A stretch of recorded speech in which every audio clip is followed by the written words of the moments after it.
بسم اللہ الرحمن الرحیم ایاک نعبد و ایاک نستعین۔ ثانیہ، میں آپ کو آج مبارک دیتا ہوں، یہ جو آپ نے بڑے کیئرفلی ٹائم لے کے تحمل سے یہ جو آپ یہ جو اسکالرشپس کا پروگرام لے کے آئی ہیں، میں اس کے لیے آپ کو مبارک اس لیے دیتا ہوں کہ لوگوں کو شاید اندازہ نہیں ہے کہ یہ ایک معاشرے میں کتنی بڑی تبدیلی لے کے آئے گا۔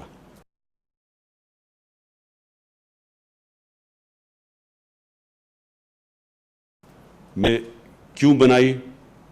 میاں والی کے اندر جب میں کیمپین کر رہا تھا تو میں نے دیکھا کہ وہاں نوجوان منشیات کی طرف جانا شروع ہو گئے بے روزگاری کی وجہ سے، اور جرم کی طرف چلے گئے۔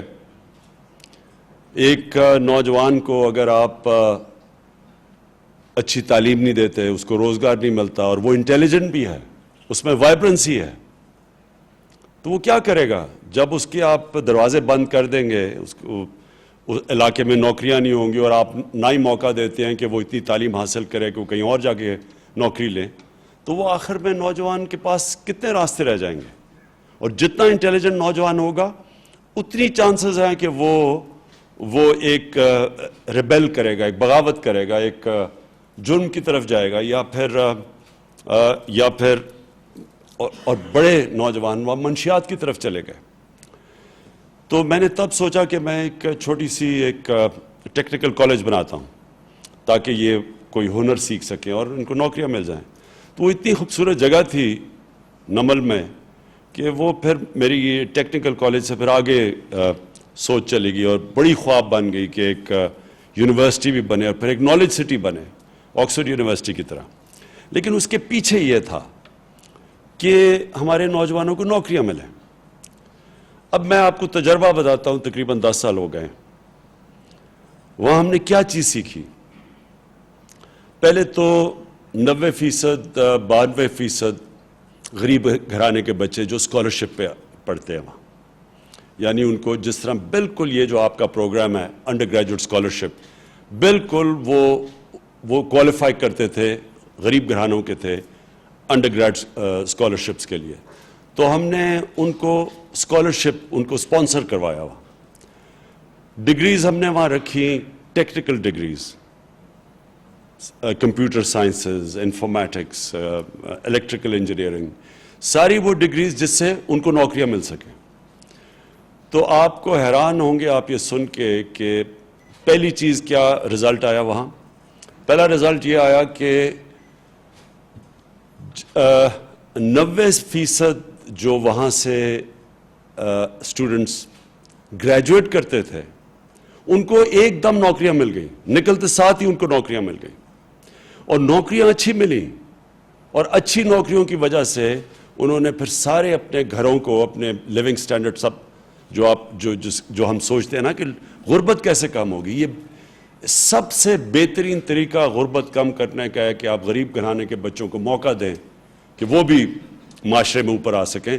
جو بدقسمتی سے ہمارا یہ جو کلونیل ایجوکیشن سسٹم تھا، جو کبھی ہم نے صحیح معنی میں ایوالو ہی نہیں کروایا، جو ہم نے سنتھسائز ہی نہیں کیا، جو بھی شفقت محمود بات کر رہے ہیں، 3 پیرلل سسٹمز چلا دیے، انگلش میڈیم، اردو میڈیم، اور پھر اس کے بعد یہ پیرلل سسٹم مدرسوں کا چلنا شروع ہو گیا، دینی مدرسوں کا، جو کوئی کسی نے کوشش نہیں کی کہ یہ کتنی بڑی معاشرے میں ناانصافی تھی یہ 3 سسٹمز کی، کسی نے اس کے اوپر بات نہیں کی۔ جو میں نے ایک دیکھا تھا لاسٹ ٹائم، جو مجھے پتا چلا تھا جو فگرز، کہ 8 لاکھ بچے تقریباً انگلش میڈیم میں ہیں، کوئی 3 کروڑ سے اوپر بچے اردو میڈیم میں ہیں، اور 25 لاکھ بچے دینی مدرسوں میں۔ کوئی معاشرہ اپنے بچوں سے اس طرح کا ظلم نہیں کرتا کہ آپ موقع ہی نہیں دیتے اپنے اکثریت بچوں کو اوپر آنے کا۔ آپ یورپ میں چلے جائیں، جرمنی، فرانس کا میں نے جو ایجوکیشن سسٹم دیکھا ہے، وہاں ایک ایپٹیٹیوڈ ٹیسٹ ہوتا ہے 9، 10 یا 11 سال کی عمر میں، جو بھی پاس کرتا ہے وہ گورنمنٹ اسکولوں میں جاتا ہے اور مفت تعلیم ملتی ہے اس کو، اور بہترین تعلیم گورنمنٹ اسکولوں میں ہے۔ جو گورنمنٹ اسکولوں میں ٹیسٹ نہیں پاس کر سکتا وہ جاتا ہے پرائیویٹ اسکولوں میں اور پیسے دیتا ہے. گورنمنٹ اسکولوں میں مفت تعلیم مطلب یہ ہے کہ وہ سارا جو ملک کا ٹیلنٹ ہے وہ اوپر لے آتے ہیں ہر سال. تو اب جو دوسری فائنڈنگ تھی, ہم نے کیا دیکھا کہ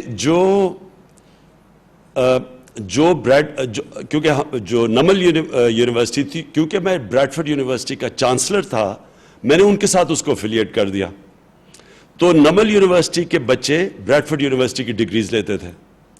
اب یہ دیکھیں کہ پہلے ہم ان کو, کیونکہ زیادہ تر اردو میڈیم کے تھے 70-80%, پہلے ان کو انگلش کا فاؤنڈیشن کورس کرواتے تھے, پھر وہ کورس کرتے تھے. اب یہ سوچ, اور زیادہ تر اردو میڈیم 80% اردو میڈیم کے تھے. اب یہ سوچیں کہ بریڈفورڈ یونیورسٹی میں جو فرسٹ ڈویژ ملتی ہیں, فرسٹ ڈویژنز, وہ 10 یا 12% ملتی ہیں. وہی ڈگریز نمل یونیورسٹی وہاں میاں والی میں بیٹھ کے 55% بچوں کو, 50 اور 55% بچوں کو فرسٹ ڈویژنز ملتی تھی. یہ کیوں ملتی تھی؟ کیونکہ ان کے اندر ایک ڈرائیو تھی. جس طرح میں جب کرکٹ کھیلتا تھا تو ہماری ایچ ایس این کالج میں بہترین گراؤنڈیں تھیں, سب سے بہترین گراؤنڈیں, فیسلٹیز, کوچ ملتے تھے ہمیں.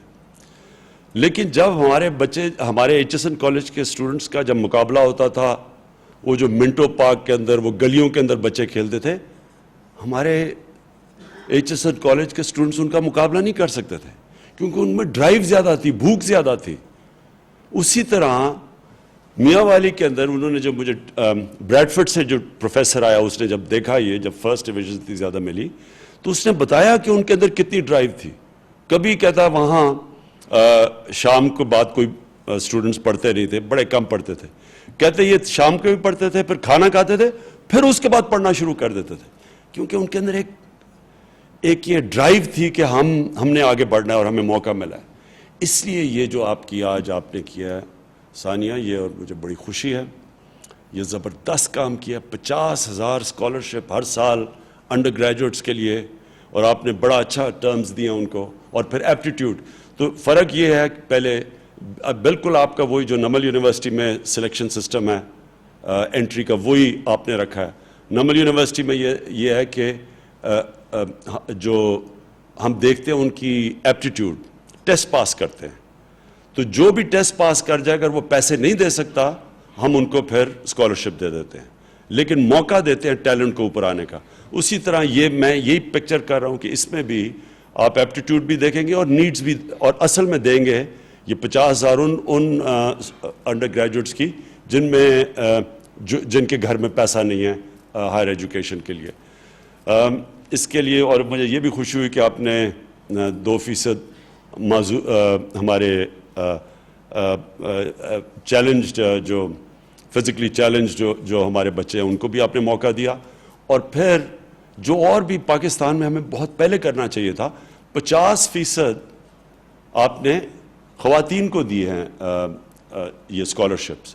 یہ بھی بڑا ضروری ہے, کیونکہ ہم میں کئی دفعہ ایک میٹنگ میں ہمیں ثانیہ کوئی کہہ رہا تھا کہ جی یہ لڑکیاں تو تعلیم ڈگری لے کے تو وہ گھر بیٹھ جاتی ہیں, تو لڑکوں کو پر زیادہ دو. یہ اتنی بڑی غلط فہمی ہمارے ملک میں کہ جتنا ساری ریسرچ شو کرتی ہے کہ اگر ایک گھر میں والدہ پڑھی لکھی ہیں, وہ سارے گھر کو چینج کر دیتی ہیں, جبکہ ایک آدمی کا اتنا امپیکٹ نہیں پڑتا معاشرے کے اوپر جتنی والدہ کا پڑتا. اور میں وہ آپ کے سامنے سب سے اگزامپل ہوں کہ میری والدہ کا انفلوئنس تھا, ان کی وجہ سے, کیونکہ اسپورٹس مین کے لیے جو اتنا جنون ہوتا ہے آپ کو اسپورٹس میں, کہ آپ پڑھتے نہیں ہیں, تو میری والدہ نہ ہوتی تو میں نے پڑھنا بھی نہیں تھا, اور پڑھتا نہ تو کرکٹ میں بھی اتنی کامیابی نہیں ہونی تھی جو کہ پڑھ کے ہوئی. میں 2 اور چیزیں آخر میں کہنا چاہتا ہوں کہ دیکھیں, جو احساس پروگرام ہے, اس کے پیچھے سوچ کیا ہے؟ سوچ ہے ریاست مدینہ کی. ریاست مدینہ کی کیا سوچ تھی کہ ایک ریاست ذمہ داری لیتی ہے اپنے کمزور طبقے کی, اور جو ایلیٹس سسٹم ہے پاکستان کا, جو ایلیٹ کیپچر ہے, ملک میں ایک چھوٹا سا طبقہ جو ملک کو کے اوپر قبضہ کر کے بیٹھ جاتا ہے اور ساری پریولیجز وہ لے جاتا ہے, اس کے اپوزٹ ہے دوسرا سسٹم ہے کہ ایک ریاست اپنے کمزور طبقے کی ذمہ داری لیتی ہے، جس میں تعلیم ایک ہے، پھر جو صحت کا، یہ جو صحت کارڈ کی جو ہیلتھ انشورنس لے کے ہیں، یہ پہلی دفعہ پاکستان میں ایک عام آدمی کے پاس انشاءاللہ وہ جو کارڈ سارے پاکستان میں ہوگا، جو کہ کارڈ یہ بتائے گا کہ آپ کے پاس ایک غریب گھرانے میں بیماری ہوتی ہے تو 7,20,000 روپیہ ان کے پاس ہوگا اپنا علاج کروانے کے لیے. یہ بہت بڑی پروٹیکشن ہے اپنے غریب طبقے کے لیے، کیونکہ جو غربت سب سے زیادہ پیدا کرتا ہے، ہم نے دیکھا ہے کہ جو لوگ غربت کی لکیر کے نیچے بھی نہیں ہوتے، لیکن جب ایک بیماری ہوتی ہے گھر میں تو اس کی وجہ سے وہ نیچے چلے جاتے ہیں. اور دوسری چیز یہ جو ہم نے لنگر کھولنے کا فیصلہ کیا ہے، یہ بھی مشکل وقت آتے ہیں قوموں کے اوپر. یورپ کے اندر جب مشکل وقت آتے تھے وہ سوپ کچنز کھول دیتے تھے، یعنی ان کے لنگر کھول لیتے تھے. تو ہمیں یہ بڑا، کیونکہ جب تک ہم اس مشکل وقت سے نہیں گزرتے، انشاءاللہ ہم یہ دیکھیں گے کہ کوئی بھوکا نہ سوئے. اور اس کے لیے یہ لنگرز کا جو ہمارا پروگرام شروع ہوا ہے یہ احساس میں، یہ انشاءاللہ ساری جگہ پہ ہم لے کے جائیں گے. اس کے ساتھ ساتھ ایک اور پروگرام شروع کرنے لگے ہیں راشن کا، کہ گھروں میں، غریب گھروں کے اندر یہ جو مہنگائی کے وقت پہ ہم راشن دیں گے ان کو، جو بنیادی چیزیں ہیں، گھی ہے ان کو، آٹا، گھی، دال اور چینی، یہ ہم انشاءاللہ گھروں میں پہنچائیں گے. اس کی یہ پورا راشن کی بھی پوری ہماری تیاری ہو رہی ہے. اس کے صرف دیر اس لیے لگی کیونکہ ہم یہ بڑی سوچ سمجھ کے یہ پروگرام لے کے آ رہے ہیں کہ اس کا مس یوز نہ ہو، لوگ اس کو غلط استعمال نہ کریں، ڈیٹا ٹھیک ہو کہ ہم کیا صحیح جگہ پہ چیزیں پہنچا رہے ہیں. اس کے اوپر تھوڑی دیر لگ رہی ہے کیونکہ ہم نے یہ فیصلہ کیا تھا کہ ایک تو ہمارے پاس جو ڈیٹا تھا اس میں چیک کیا کہ اس میں بڑی تو نہیں، کوئی 15-20% ہمیں دیکھا کہ وہ غلط لوگوں کو چیزیں جا رہی تھی بس پروگرام کے اندر. تو اس لیے ایک نیا ڈیٹا بنا رہے ہیں تاکہ صحیح مستحق لوگوں کو ہم احساس پروگرام کے ذریعے ان کو سروس کر سکیں. میں پھر سے آپ کو مبارک دیتا ہوں ثانیہ، اور یہ جس طرح آپ نے محنت سے یہ پورا پروگرام بنایا ہے، یہ قوم کے لیے یہ بہت بڑا آپ کام کر رہی ہیں. اس لیے کہ کبھی بھی اس طرح کا کسی پاکستان کی تاریخ میں کبھی بھی اس طرح کا پروگرام نہیں بنایا گیا جو کہ خاص طور پہ ہر سطح کے اوپر ایک عام آدمی کو اوپر اٹھانے کے لیے معاشرے میں کبھی بھی ایسی کوشش نہیں کی گئی. اور جس طرح آپ محنت سے کر رہی ہیں، میں آپ کو خراج تحسین پیش کرتا ہوں. شکریہ.